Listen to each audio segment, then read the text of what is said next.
ఆయనతో మాట్లాడినప్పుడు ఆయన చెప్పిన విషయం ఏదైతే అక్కడ వీళ్ళందరూ ఉన్నారు, టాయిలెట్ కోసం బాత్రూమ్స్కి వెళ్ళారు.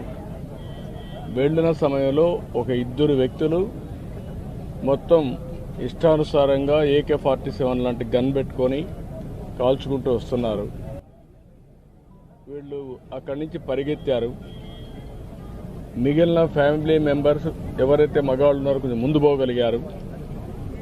ఈయన కూడా వెళ్ళాడు కానీ కొంచెం వెనకబడ్డాడు.